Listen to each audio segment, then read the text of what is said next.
మనల్ని కష్టాలు పాలు చేసే 60 అలవాటులు ఇవే. భార్య తిన్న ఎంగిలి కంచాన్ని ఎప్పుడు కూడా భర్త చేతికి ఇవ్వరాదు. చినిగిపోయిన చాపల మీద పడుకోకూడదు. చాలామంది కూర్చున్నప్పుడు పక్క వాళ్ళు కాలు దాటి వెళ్తూ ఉంటారు. అలా కాలు దాటి వెళ్ళడం మంచిది కాదు. బట్టలని ఇంటిని శుభ్రం చేశాక వచ్చే మురికి నీరు శరీరంపై ఎట్టి పరిస్థితుల్లోనూ పడకూడదు. భోజనం చేసిన తర్వాత స్నానం చేయకూడదు. సూర్యాస్త సమయం తర్వాత తులసి మొక్క నుండి ఒక్క ఆకును కూడా తెంచకూడదు. మంచం మీద కూర్చొని చేయకూడదు. లక్ష్మీదేవి స్వరూపంగా భావించే గడపపై కూర్చోకూడదు. పిల్లలు చేస్తుండగా తల్లిదండ్రులు గొడవ పడకూడదు. డబ్బులు లెక్కించేటప్పుడు ఉమ్ము పెట్టి లెక్కించకూడదు. స్నానం చేసిన తర్వాత చాలామంది ఉతికిన బట్టలు ఉండి కూడా విడిచిన బట్టలు కట్టుకుంటారు. అలా అస్సలు చేయకూడదు.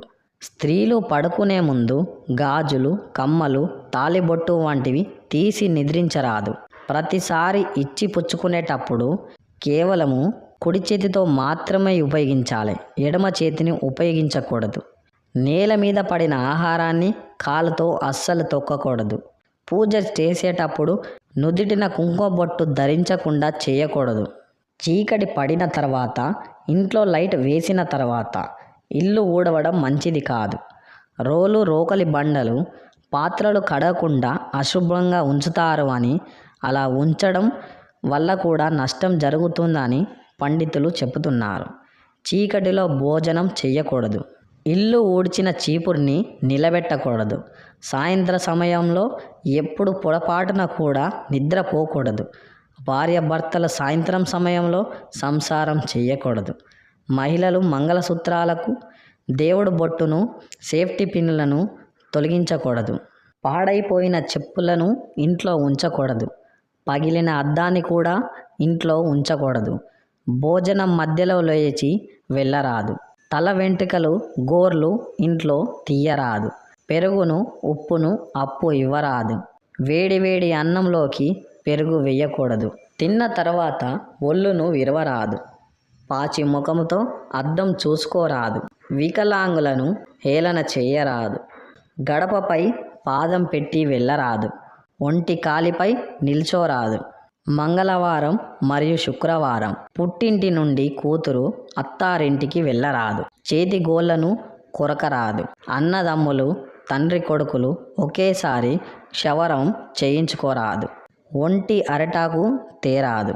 సూర్యాస్త సమయం వేళలో నిద్రపోరాదు.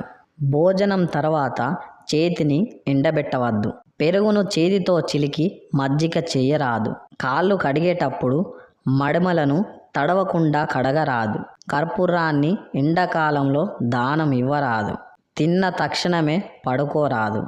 పెద్దల సమక్షంలో కాలుపై కాలు వేసుకొని కాళ్ళు చాపుకొని కూర్చోరాదు. ఇంటికి వచ్చిన ఆడపిల్లలకు, ముత్తైదువులకు పసుపు కుంకుమ ఇవ్వకుండా పంపరాదు. గడప యువతల నిల్చొని భిక్షం వేయకూడదు. శుభానికి వెళ్ళేటప్పుడు స్త్రీలు ముందు ఉండాలి. అశుభానికి వెళ్ళేటప్పుడు పురుషులు ముందు ఉండాలి. తులసి కోటను ఎప్పుడూ ఇంటి గోడలకు ఆనించి నిర్మించరాదు. ఎంగిలి నోటితో గురువుతో మాట్లాడరాదు. ఎంగిలి చేత్తో ఏ పదార్థాన్ని చూపించరాదు. వ్యాసన పేర్లతో మూర్ఖులతో వాదోపవాదాలు చేయరాదు.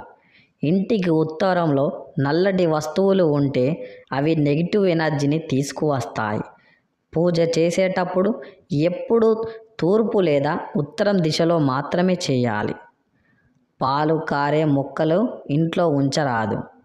ఇంటికి ఉత్తర మూలలో బరువైన వస్తువులు ఉంచరాదట. ఇలా చేస్తూ ఇంట్లో వారి మధ్య గొడవలైతే ప్రమాదం ఉంటుందట. చూపుడు వేలితో బొట్టు పెట్టుకోరాదు. పగటిపూట భార్యతో కలవరాదు. పాలు పొంగిపోకుండా జాగ్రత్త వహించాలి. పెళ్ళైన స్త్రీలు బొట్టు లేకుండా ఉండకూడదు. ఈ వీడియో కనుక మీకు నచ్చినట్లయితే ప్లీజ్ లైక్ చేసి మీ ఫ్రెండ్స్కి షేర్ చేయండి. అలాగే మా కొత్త వీడియోస్ మీకు వెంటనే చేరాలి అంటే మా ఛానల్ని సబ్స్క్రైబ్ చేసుకొని పక్కనే ఉన్న బెల్ని ప్రెస్ చేయండి. ధన్యవాదములు.